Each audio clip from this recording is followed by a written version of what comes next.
Estamos arrancando el consultorio de Miguel aquí en la 99, ya listos para compartir información importante sobre temas de salud. Como ya lo saben, estamos martes, miércoles y jueves de 11 de la mañana a 12 del día. El día de hoy nos acompaña el director médico de Hospital Center Vista Hermosa, es el doctor Eric Ortelli Jiménez, a quien le damos la bienvenida nuevamente a la cabina. Muy bien, buenos días a todo tu público y gracias otra vez por estar aquí. Y ahora en el consultorio de Miguel hablando de una situación que está resultando pues más común, ¿no? Y que no se le está dando la importancia o la difusión que deberíamos de darla. Vamos a hablar el día de hoy acerca de accidente cerebrovascular, que nos gustaría, doctor, que nos explicara un poco precisamente qué es un accidente cerebrovascular. Bueno, mira, el accidente cerebrovascular es una entidad que se presenta en cualquier edad, no tiene ninguna preferencia en el contexto, aunque más frecuentemente se presenta pues en el adulto joven, adulto mayor. ¿Qué significa? Es una reducción o la obstrucción total del flujo sanguíneo de un vaso, de una arteria o de una vena en el cerebro. Y obviamente esto produce un deterioro de las funciones cerebrales en agudo y obviamente es una entidad que la mayoría de las veces deja secuelas de por vida. Ok, importante conocer esto, sobre todo también porque nosotros pensamos que se presenta solamente a partir de cierta edad. ¿Nos podrá platicar de algunos casos que usted conozca en su experiencia de una edad más temprana de la que es más común, por decirlo? Claro, mira, como tú sabes, yo soy urgenciólogo. Uh-huh. Este tipo de eventos tienen dos modalidades de presentación. Uno, se presenta súbito en casa y el familiar a veces no lo reconoce porque se presenta durante la noche y creen que está dormido y pues al día siguiente no despierta, ¿de acuerdo? O en su defecto llegan referidos al hospital porque fue una presentación en agudo. Te repito, no hay una edad en este contexto porque hay personas que llegan a presentar una ruptura vascular, por ejemplo, en su cerebro y son niños, 10, 12 años, los catalogan como aneurismas o malformaciones arteriovenosas a la edad temprana, adolescente temprano, adulto temprano, entre los 14 y los 25, 27 años y posteriormente ya con las crónico-degenerativas, como son ya las personas de 40 a 45, ya con antecedentes de diabetes, hipertensión, que puede ser una condición antes de que se presente, pero puede presentarse en niños, en adolescentes, en adultos y la mayoría de todos en ancianos. Doctor, ¿cuáles serían las causas más comunes precisamente de un accidente cerebrovascular? Fíjate que es una muy buena pregunta. Todo el mundo le tiene miedo, le llaman derrame cerebral. No. Fíjate bien, se divide en dos para que la gente vaya teniendo este contexto. ¿Está mal el concepto de decir? Pues sí es un derrame, pero vamos, no es el derrame porque se derrama sangre dentro del cerebro y no debería, ¿no? Pero realmente hay dos tipos de eventos en macro, en una función real.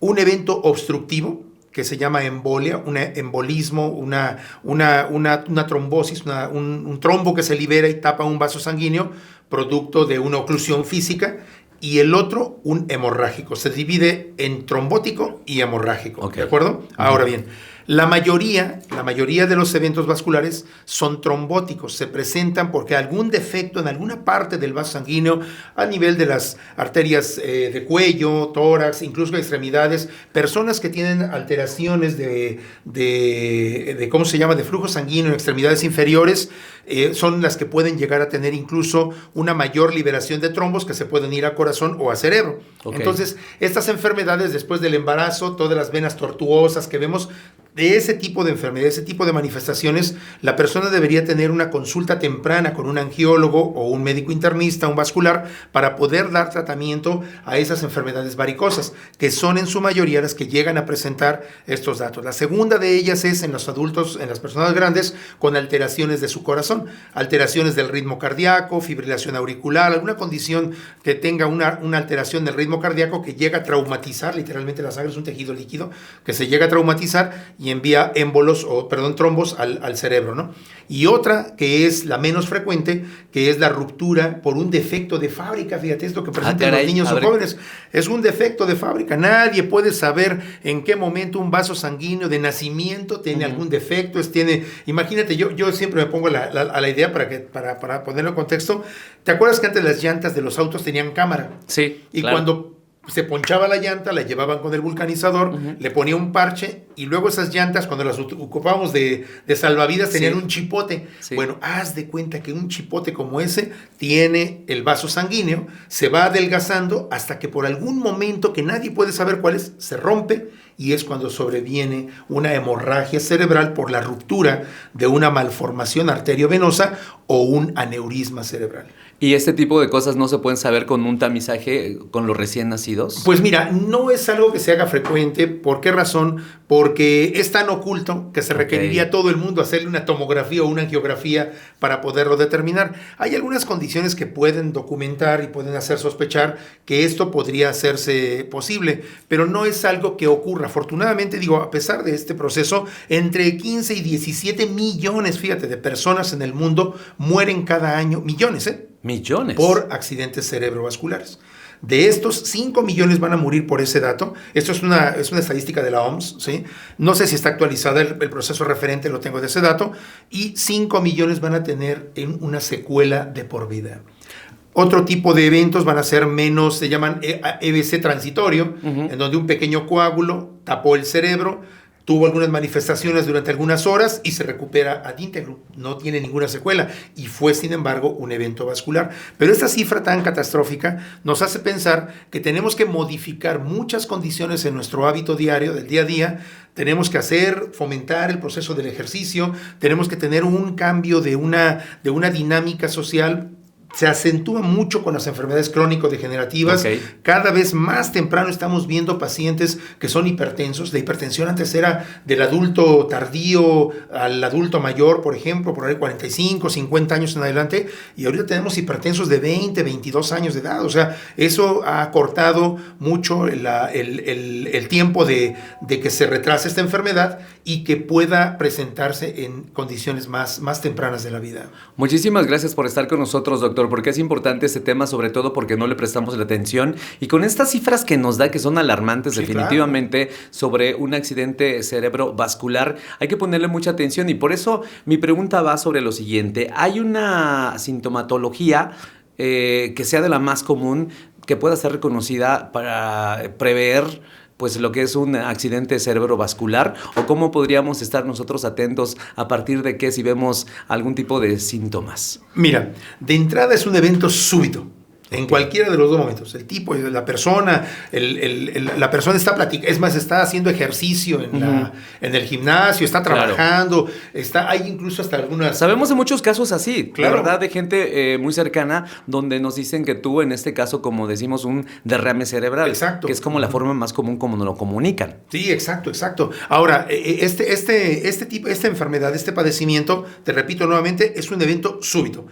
Algunas condicionantes podrían sugerir que tenemos algún evento de este tipo y hay que solicitar siempre ayuda de manera temprana. Fíjate bien, ¿cuáles serían estos? Cefaleas frecuentes, trastornos de la atención, por ejemplo, en algunas personas, obesidad, alteraciones en la vasculatura inferior, enfermedad varicosa, en las mamás, las mujeres, por ejemplo, posterior gestantes, generalmente gestantes tuvieron bebés, ahí no hay de otra, no hay forma de que se escape. Una mujer sana, a fuerza, cuando se embaraza, va a crecer el útero, este útero va a comprimir los vasos sanguíneos pélvicos y de alguna manera va a dejar una alteración en el flujo sanguíneo de los miembros inferiores, y esa podría ser una causa a la postre si no tiene un adecuado manejo y restitución. Otro de ellos también son enfermedades que por sí solas podrían llegar a presentarse. Por ejemplo, no está documentado. Todos estos son procesos que pueden llegar a presentarse.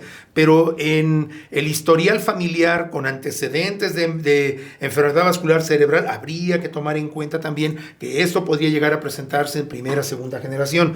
Otro dato importante también va a ser la dinámica del trabajo, amigo. Fíjate bien, el estrés, las condiciones de estrés sostenido, la liberación de catecolaminas provenientes de la suprarrenal, o sea, todo lo que hace que se mantenga mantenga el árbol vascular activo, que te mantenga un efecto de hipertensión, condiciones macro de estrés como lo estamos viviendo ahorita. Sí, claro, ¿no? Totalmente. Vivimos en un mundo en donde desde muy temprano incluso algunas personas de mala manera se burlan o hacen comentarios peyorativos acerca de la generación de cristal, ¿no? Que son los que tienen ansiedad. Bueno, pues se ha visto este contexto de mayor tiempo por mayor liberación de este tipo de hormonas y este tipo de sustancias que mantienen en alto la contracción de los vasos sanguíneos, la hiperrespuesta del corazón, y pues eso hace que el paciente pueda tener y sea más susceptible. Las estadísticas que te digo son a nivel mundial. O sea, en México y en cada país hay estadísticas determinantes, pero si esto que te cuento es cierto, o sea, 15 millones de personas en el planeta que padezcan eso en un año, pues es algo que tiene que volcarnos a hacer una modificación en nuestro hábito y a estar pendientes cuáles serían los síntomas, que te voy a decir más adelante, cuáles son los datos que pueden llegar a sugerir que una persona está en evolución o puede estar en evolución de presentar un accidente cerebrovascular. ¿Y qué hacer si ya muestra, por ejemplo, o qué se debe hacer inmediatamente si ya se muestran signos precisamente de un accidente cerebrovascular? Te repito nuevamente, fíjate, es un tema muy padre de urgencias, que esto lo comento con mis alumnos y con mis residentes y sobre todo también con los pacientes, ¿no? Al ser un proceso agudo es ya. No es para más tarde, ¿sí? Claro. Hay un comercial por ahí, un meme que decía, llame ya, no, es ya, en este momento. ¿Cuáles son los síntomas? Fíjate bien, trastornos del estado de alerta, somnolencia y desorientación. Okay. De repente la persona está, oye, ¿en dónde estoy? De repente no puede coordinar de la manera que está. Alteraciones en el patrón de sueño, el paciente está somnoliento, se queda dormido más allá del tiempo persistente, de acuerdo más del tiempo que debe de hacerlo. Alteraciones en la articulación de la palabra, arrastra las palabras, no puede articular las palabras, ¿de acuerdo?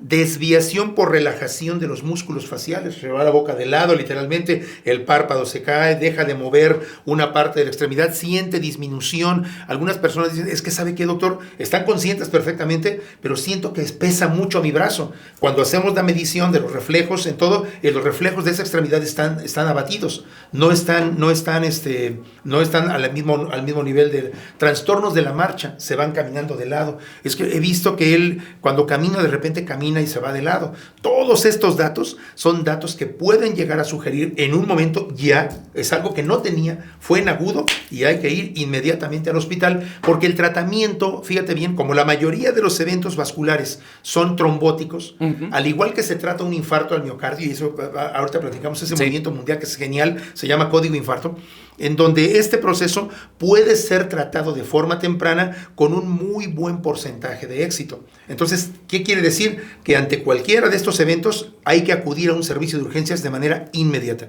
Es una prioridad y una urgencia real el que un paciente con deterioro agudo del estado de alerta sea atendido en los servicios de urgencia, públicos y privados.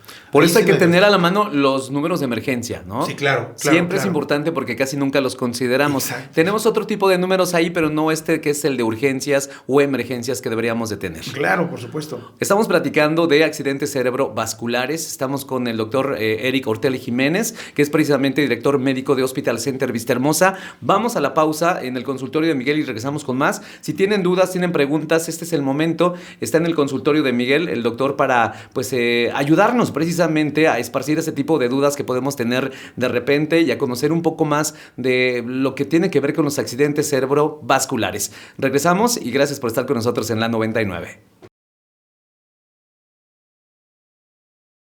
Seguimos en el consultorio de Miguel, aquí en la 99, ya lo sabes, y estamos hablando de accidentes cerebrovasculares con el doctor Eric Ortelli Jiménez, que es director médico de Hospital Center Vistahermosa. Doctor, hay comentarios también que lo felicitan. Dice, hay temas que son difíciles, pero que llegan doctores y especialistas como el doctor, que te explican con un lenguaje entendible, y eso es genial. Así que gracias. Por esta información que también nos está brindando, y como siempre, buscamos precisamente a los especialistas para hablar de estos temas que son importantes y que pues muchas veces no los tenemos en el radar. Regularmente la salud la tenemos como, pues no ni en segundo lugar, como en tercer o cuarto lugar de nuestras prioridades, ¿no, doctor? Claro. Fíjate que una cosa que yo quisiera compartirle con la gente es que la salud es de las inversiones de tu vida La mejor inversión es tu salud. Y muchas personas consideran la salud como un gasto. Ujú. Y no, al contrario. O sea, sin salud no hay nada. Hay un dicho por ahí que comentan que hay personas tan ricas, pero tan pobres, pero tan pobres, que lo único que tienen es dinero. Ujú. Pero ¿de qué te sirve el dinero si no tienes salud? ¿De qué te sirve el dinero si no tienes una aspiración? La salud es una de las principales bendiciones y es uno de los principales privilegios que hay que darle la atención adecuada en todo momento de la vida. Ahora que nos menciona esto, doctor, y qué mejor que viniendo de un profesional como usted de la salud, ¿cómo consideraría que nosotros deberíamos de administrar bien lo que son pues estos temas económicos para nuestra salud? Regularmente no contamos con un seguro médico, si es que no estamos por medio de un seguro como el IMSS. No tenemos, como decimos, un guardadito para temas también médicos de urgencia, que nunca sabemos cuándo van a pasar porque son precisamente urgencia. Desde su experiencia, ¿cuál sería este mensaje de verdad para empezarnos a ocuparnos más de nuestra salud? Fíjate que dijiste la clave perfecta con esto. Mira, a lo largo de mucho tiempo yo, como urgenciólogo te digo, veo estas cosas en agudo y normalmente una enfermedad no la tenemos prevista. O sea, las enfermedades, nosotros damos por hecho que la salud es algo que se nos otorga por natura y no es cierto. O sea, se te otorga la vida por natura, se te otorga tu cuerpo y necesitas tú darle un mantenimiento, al igual que un auto, es una maquinaria orgánica a la cual hay que darle su mantenimiento. Entonces, ¿en qué medida tú vas a hacer? Y eso es una de las cosas preventivas incluso del vascular cerebral, pero no nada más para eso, es para todo. Uno, no intoxicar tu cuerpo. O sea, ¿quién es hay un tema muy, muy importante en una conferencia que se dio en algún tiempo y salió muy polémico esa conferencia del doctor, en donde decía: tú eres el culpable del infarto, tú eres el culpable. ¿Por qué? Porque tú eres el que no baja de peso, tú eres el que come carne, tú eres el que no hace ejercicio. O sea, ¿cómo vas a culpar a alguien más porque te dio un infarto? Lo mismo sucede con las enfermedades. Cuando nosotros vemos a los pacientes que tienen un accidente cerebrovascular y el cerebro vascular lo sobrevive al cerebro vascular, le va a dejar una secuela posiblemente de por vida. Quizá no vuelva a caminar como antes lo hacía, no vuelva a comunicar como antes lo hacía, y como te dije, una de las características, Miguel, es que es una de las enfermedades que a la postre, en forma progresiva, vamos a llamarle a futuro, crea una de las principales causas de demencia temprana. Entonces, si no vuelves a ser la persona, Eric Ortelli, después de quién eres ahora, una nueva persona con una limitante mayor. Entonces, para prevenir todas estas condiciones, lo primero es, uno, invertir en tu salud, invertir en tu cuerpo, es una buena inversión. Segundo lugar, si tú vas a hacer y haces tu programación de gastos para tu casa, para tu auto, para salir de vacaciones, hay gente que está ahorrando todo el tiempo para irse de vacaciones. Cierto. ¿Sí? Y se quieren ir de vacaciones, pero ninguno de ellos está ahorrando un piquito para una eventualidad de una enfermedad. Todos, absolutamente todos, tú, yo y todos los que estamos aquí en la cabina y todos los que me escuchan allá, en algún tiempo, espero yo sea ya durante muchos años, vamos a morir. Somos finitos, pues, ¿de acuerdo? Pero depende de cómo queremos llegar a ese punto. O sea, el que tú hagas ejercicio, el que tú te alimentes bien, el que tú lleves tus medicamentos y ya tienes una enfermedad y te hagas responsable de eso, no va a hacer que vivas un día más. No lo va a hacer. Eso es una mentira. Es que yo hago ejercicio, voy a vivir. No. Va a ser que lo que vivas lo vas a vivir mejor, con menos condicionantes al momento que tengamos que partir. Entonces, sí es una inversión bastante buena. Hay muchos temas tanatológicos que se llevan en este dato. Te repito, como urgenciólogos, nosotros vemos ese final de la vida y yo siempre le digo a mis residentes y a mis alumnos y la gente, pues colaboro con urgenciólogos maravillosos. Yo me divierto. Para mí es muy, muy, muy, muy gratificante mi trabajo, porque vemos todos en la primera vez. Siempre va a ser la primera vez, Miguel. En urgencias trabajamos en la primera vez. De lo que te venga a la mente. Es maravilloso o traumático, porque es la primera vez que le da una apendicitis, es la primera vez que se infarta, es la primera vez que le dan un balazo, es la primera vez que se fractura. Trabajamos en muchas enfermedades de la primera vez. Y esta es una de las primeras y de las veces que tal vez deje más secuelas. Deja más secuela, fíjate bien, un accidente cerebrovascular que un infarto al miocardio. Un infarto al miocardio tratado de forma temprana, con todo el protocolo que tenga, en 4, 6, 8 semanas el hombre está trabajando como estaba antes del infarto. Pero un paciente con un cerebrovascular pueden pasar años en rehabilitación y no recupera ad íntegrum. Por eso es tan importante atenderlos. Ahora, ¿qué hacer cuando las personas que no tienen una seguridad social, una condición, en la actualidad, y espero yo que así sea, deseo de que eso sea realidad para nosotros y todos los mexicanos, que tuviéramos un acceso a la salud de forma temprana? Hay que hacer una inversión, es menor, hay seguros, incluso en el seguro social, listo, o sea, puedes comprar ahora tú tu seguro, no es tan caro como una casa aseguranza regular, pero puedes invertirle en ese dato, es para ti, para tu familia, y creo que vale la pena hacer esa inversión y sacrificar las vacaciones de este año por tener una buena condición. Siempre tente ese guardadito en la bolsa, porque invertimos en todo y ahorramos para todo, menos para la salud. Muchísimas gracias por ese mensaje, qué mejor viniendo de usted. Y continuando con el tema de accidentes cerebrovasculares, nos preguntan a través de WhatsApp, nuestro contacto 51,635. Después de una parálisis facial, ¿puede suceder un accidente cerebrovascular? Y si la sufriste, ¿qué tiene uno que hacer para monitorear? Porque tuve una hace como 10 años, una parálisis. Bueno, una parálisis facial es una parálisis segmentaria que no necesariamente tiene que ser vascular. Hay algunas otras entidades que llegan a producir disminución de la tonalidad de los músculos. Por ejemplo, facial se me ocurre una parálisis de Bell, que es producida incluso por un virus, fíjate, es producido por una infección viral que afecta una capa, una banda en la estructura del nervio y produce una relajación de los músculos faciales que se recuperan posteriormente y no necesariamente es un vascular. Ahora, si ya lo presentó, como te repito nuevamente, nadie lo puede saber, valdría la pena que se hiciera algunos estudios, visitar a un neurólogo. Aquí hay algo muy importante. Yo estoy hablando de EBC siendo urgenciólogo, pero este tema a la postre, ya posteriormente tiene que verlo un especialista en neurología. El neurólogo es el especialista en este proceso. Y si es un hemorrágico, el neurocirujano, quien tenga que resolver el dato. Pero en el momento de esto, si él ya la tuvo hace 10 años, muy difícilmente creo yo que haya sido una parálisis de tipo vascular, pero no descartaría que no tenga alguna otra malformación interna. Tendría que verla con un neurólogo. Tiene que serlo. Esa es la parte responsable de la atención de la salud. Si ya lo tengo, pues hay que ir con el que lo... Completamente de acuerdo con usted. Recuerden que estamos a través del 777-270-4902. Doctor, ¿qué medidas se pueden tomar para reducir el riesgo de tener un accidente cerebrovascular? Bueno, de entrada, si eres una persona sana, fíjate bien, se llama elevar el índice de sospecha. Eso es algo que manejamos mucho en urgencias.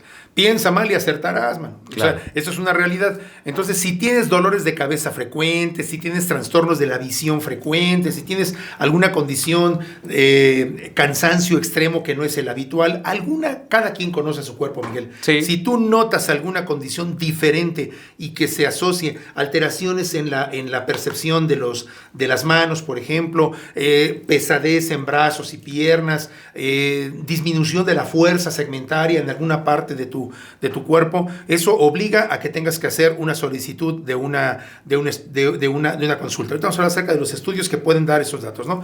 Y la segunda es, si tienes ya una enfermedad crónico-degenerativa, atiéndela, no te malpases. La mayoría de las afectaciones en agudo de diabetes e hipertensión se llama transgresión del medicamento, transgresión del tratamiento, ¿sí? El paciente deja de tomar el medicamento. Ya tengo mucho tiempo y mi presión, yo me siento bien, ya la dejo de tomar. No la deje de tomar. ¿Por qué? Porque si se ha mantenido con una presión regular es posiblemente por el uso del medicamento. Es como el diabético. Me voy a ir a una fiesta, hoy me tomo doble medicamento porque voy a comer. Pues no se trata de eso. O sea, no es el efecto. Entonces, hacerse responsable de su enfermedad. Y 2, modificar el hábito. Tiene que hacer ejercicio, tiene que modificar el hábito de la alimentación y sobre todo tiene que hacerse consciente de que tiene que darle mantenimiento a su cuerpo. Nosotros tendríamos que tener después de los 45 años por lo menos una visita al médico. Yo hasta ahorita en mi consulta muy poca gente ha llegado y me ha dicho, doctor Telly, hoy te vengo a ver porque hoy me siento bien, fíjate. No, hoy me siento bien, pues, te vengo a ver. Me vienen a ver porque sienten no mal. es común, ¿verdad? Exacto, no es lo común. No sé si algún colega, algún médico le haya pasado que su paciente vaya a verlo porque hoy se sintió bien. Hoy me siento muy bien y te vine a ver. O sea, no es así. Entonces, como al médico lo van a ver cuando algo está mal, pues hay que tratar de que esto se cambie el chip, teniendo una visita al médico, Claro. los laboratorios pertinentes, las condiciones. Después de los 40 años, se quiere echar un comercial a los urólogos, pues bueno, viene la parte de próstata, los Claro. que ya estamos en un modelo más clasicón, pues tenemos que ir porque también es una parte de la responsabilidad de la salud, ¿no? Por supuesto que sí. Ahora que hablábamos de esta situación de las pruebas o exámenes que se utilizan para diagnosticar algún accidente cerebrovascular, ¿cuál sería? Mira, definitivamente el diagnóstico, el estándar de oro, se llama gold standard, que lo ponen en inglés, pero el estándar de oro, el estudio que te va a determinar un accidente vascular es una tomografía. Ese es el principal, ¿de acuerdo? Pero hay otros estudios que apoyan también a este contexto.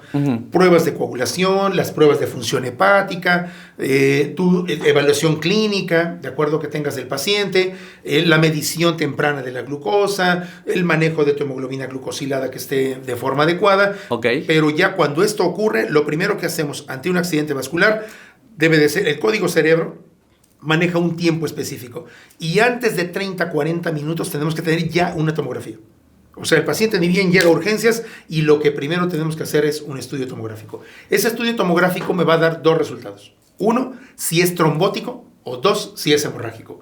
Si es trombótico, hay que dar un medicamento, un tratamiento que incluye el código infarto, cerebral, para el código cerebro, para poder deshacer ese coágulo de forma temprana. Y si es hemorrágico, tiene que valorarlo un neurocirujano para saber si va a ser un trépanos, un drenaje o algo que libere la presión y ver en dónde se encuentra ese defecto, ¿de acuerdo? Pero el estudio ideal es ese. Cuando un paciente ingresa y tiene un contexto de referencia de un riesgo vascular, hay que hacer una tomografía. ¿Qué pasa? Y hay que ser realistas en nuestro medio. Si bien todos los estudios, todos los hospitales públicos y privados deberían contar con un tomógrafo de primera instancia, depende mucho cuál es ese dato. Yo me he encontrado, por ejemplo, que el tomógrafo no está disponible en otros lados, o sea, porque está en mantenimiento, porque no lo hay, y todo eso retrasa el efecto. No se puede iniciar un tratamiento trombolítico si no tengo esa imagen, porque sería un riesgo mayor. Imagínate a un paciente con un evento hemorrágico, le pones un trombolítico, pues sangra más, y ahora sí el paciente tiene un menor problema. Entonces no se podría hacer, ¿no? Quiero comentar, por ejemplo, aquí, y eso es algo real, el tomógrafo de mayor capacidad en toda la región, aquí en Morelos y parte conurbada, lo tenemos en Hospital Center. Es un tomógrafo de 128 cortes. El tomógrafo más grande posterior tiene 64 y 32 cortes. El de nosotros es un 128. Es un equipo genial que no solo te da, bueno, en los estudios de reconstrucción de tercera dimensión, haz de cuenta que puedes tocar el vaso, o sea, es algo que le adelanta al clínico ese dato. Ojalá y este estándar estuviera en todos los hospitales. La mayoría de los hospitales privados y públicos tienen tomógrafos muy buenos, porque son por arriba de 32 cortes. Eso es algo muy bueno. Pero un tomógrafo como el que tenemos en el hospital es un tomógrafo que no lo hay en toda la región. O sea, es una herramienta diagnóstica increíblemente buena. Pero el diagnóstico real se hace a través de una tomografía. Muy bien, pues gracias por comentar eso también, doctor. Estamos platicando con el doctor Eric Ortelli Jiménez, es director médico de Hospital Center Vistahermosa. Estamos hablando de accidentes cerebrovasculares y por aquí nos preguntan respecto a los microinfartos cerebrales, ¿por qué se dan aún llevando una vida sana? Te repito nuevamente, la salud no es predecible, o sea, digo, hay que tratar de cuidarla, ¿no? Es como las malformaciones arteriovenosas. No puedes saber en qué momento una persona sana, completamente sano, presenta un evento vascular que le va a costar la vida. Esa es la verdad, ¿sí? En un contexto. Entonces, los microinfartos cerebrales, al principio de la plática, lo que dijimos fue que un accidente cerebrovascular es porque se disminuyó el riego cerebral. Ya sea porque se rompió un vaso y el momento dejó de fluir sangre porque se rompió como una manguera que se rompe, ¿sí? O porque uno lo tapa. ¿En qué momento puede haber microinfartos? En cualquier momento. ¿Cómo se pueden prevenir? Muy difícil de hacerlo.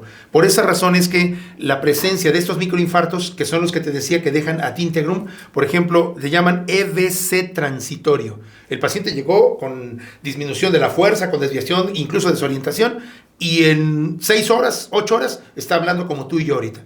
Eso quiere decir que el defecto fue tan pequeño, ocluyó temporalmente el vaso, dejó la secuela temporal y se recupera totalmente ad integrum.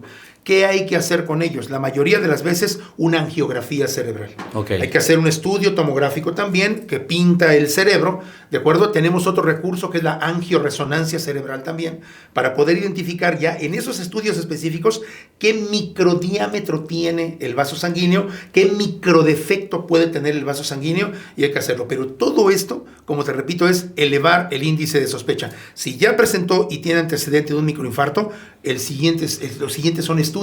Nadie tiene, ni tú ni yo, tenemos ojos de rayos X, manos de ultrasonido, nada. Hay que hacer los estudios. Y esos estudios se hacen utilizando recurso tecnológico. No hay de otra. La tecnología ha avanzado mucho y hay que utilizarla porque para eso está, pues para eso se diseñó.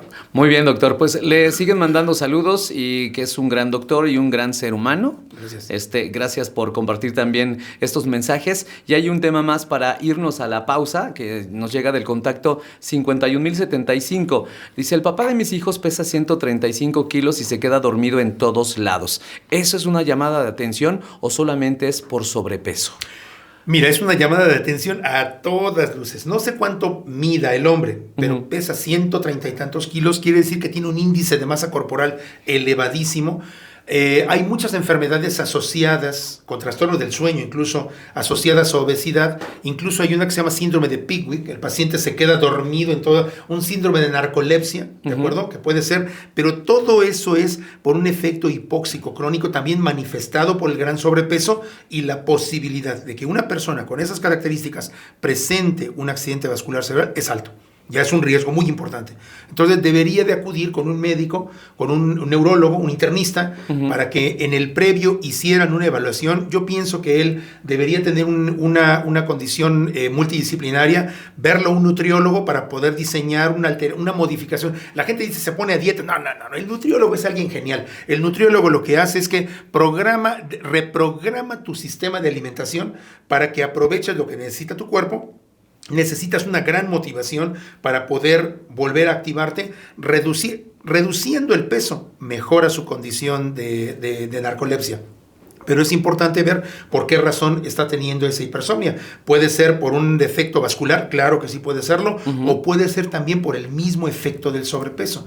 Pero tiene que acudir, ¿son las condiciones? Sí, claro. Ya. Tiene que ir con un médico, con un internista, con un neurólogo, un nutriólogo, para que juntos hagan este contexto y mejore la condición del paciente. Muy bien, doctor. Gracias por esta respuesta a estas dudas que surgen a través del consultorio de Miguel. Recuerden en el 777-270-4902. No se queden con la duda, por favor. Para eso están nuestros especialistas. Fuera miedo, fuera pena, porque por eso luego nos enfermamos, por eso luego estamos con temas de urgencia y no atendemos lo que sí debemos de atender.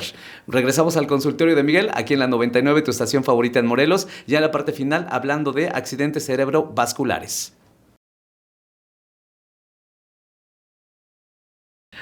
Regresamos al consultorio de Miguel aquí en la 99, ya son 11 de la mañana con 50 minutos. Qué rápido se va el tiempo cuando estamos de verdad en el consultorio de Miguel hablando de esos temas que son tan importantes e interesantes, sobre todo para ya poner en práctica y empezar la prevención, empezar también pues a tomar en cuenta este tipo de situaciones que pueden suceder hoy en día hablando de accidentes cerebrovasculares. Y una de las cosas que tenemos que decirlo para crear conciencia y también pues este tipo de información que debe de existir, las secuelas. ¿Cuáles serían las secuelas si hablamos de algunas o de las muchas que pueden suceder después de un accidente cerebrovascular, doctor? Claro, mira, Miguel, yo quisiera comentar aquí algo que espero que tus radioescuchas, toda la gente, pudiéramos hacer conciencia. Te repito nuevamente esta frase que dice que elevar el índice de sospecha, piensa mal y acertarás. Claro. Entonces tienes tú que tomar en cuenta que todas las enfermedades, todas, una apendicitis, va a dejar una secuela. ¿Qué secuela va a dejar? Uno, te quitaron un pedazo de un órgano,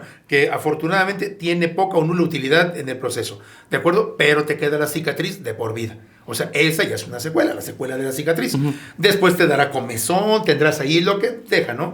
Todas las enfermedades van a dejar, es un antes y un después.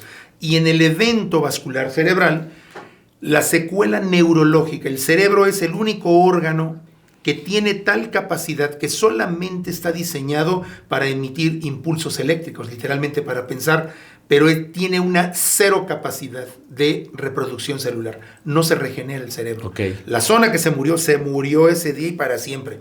Entonces va a dejar secuelas en el habla, en la marcha, en la capacidad de comunicación, en la capacidad de deglución. Y estas personas que presentan, que nadie lo puede saber cuál va a ser la secuela que va a tener, eso es algo totalmente impredecible, pero de que lo va a dejar, una vez que se instale, sufren ahora la parte triste de la enfermedad. Y lo tengo que comentar así, que es el factor depresivo. Produce una alteración en la dinámica familiar, en la dinámica económica, en la dinámica de la persona y en la integración de la familia, porque ahora hay un discapacitado en agudo que no se tenía contemplado y hay que modificar desde la entrada de la casa, la cama donde va a quedar, el pasillo, cómo se va a mover, cómo va a entrar la silla de ruedas o la andadera, o depende de lo que tenga.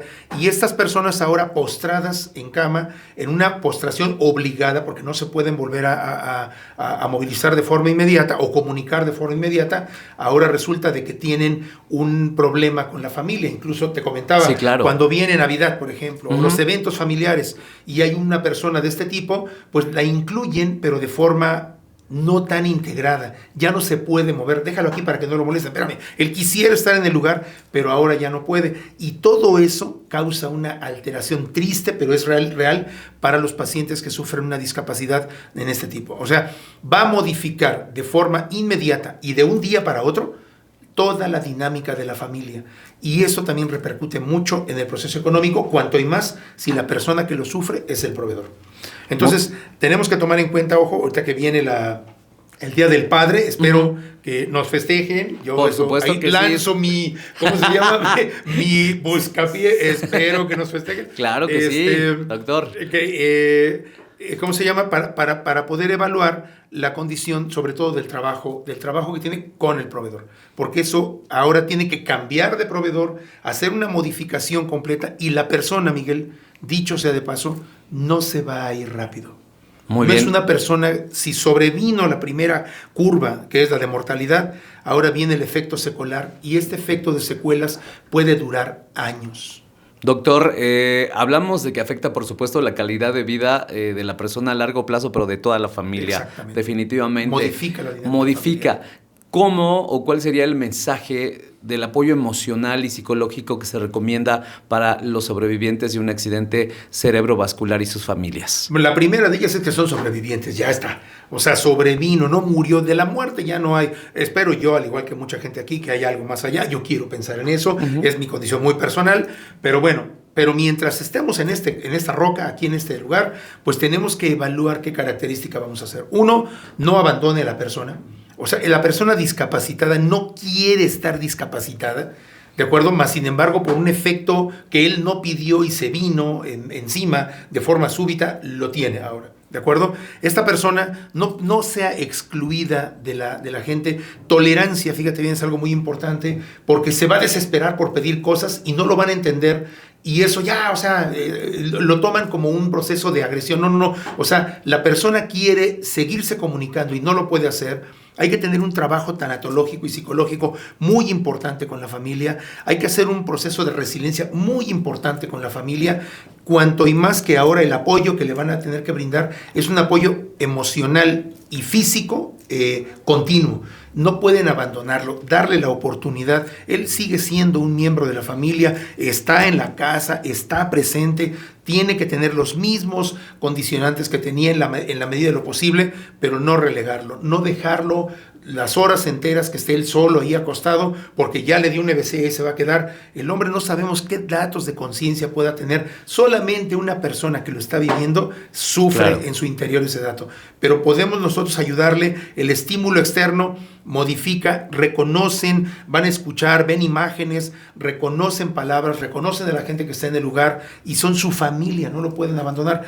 ¿Qué mensaje digo yo? No los abandonen, denle la atención necesaria, acérquese con él, tenga el tiempo para acercarse con él, porque sigue estando en la familia, sigue estando vivo y forma parte del núcleo familiar. Muy bien, doctor. Pues gracias por acompañarnos el día de hoy. El tiempo se nos fue volando. Es el doctor Eric Ortelli Jiménez, que es director médico de Hospital Center Vistahermosa, hoy hablando de accidentes cerebrovasculares. Gracias por toda la información, por su experiencia y por supuesto por traernos este tema que es tan importante y que la verdad me gustaría despedir el consultorio consultorio del día de hoy con este dato tan alarmante que nos dio al principio del consultorio para que creemos más conciencia alrededor de lo que es un accidente cerebrovascular y pues este dato tan alarmante que existe actualmente. Sí, claro, o sea, no podemos dejar y no podemos cerrar y voltear la vista a otro lado. Y en el mundo, y lo repito nuevamente, entre 15 y 17 millones, fíjense bien, millones de personas van a presentar un accidente cerebrovascular en el año, ¿sí?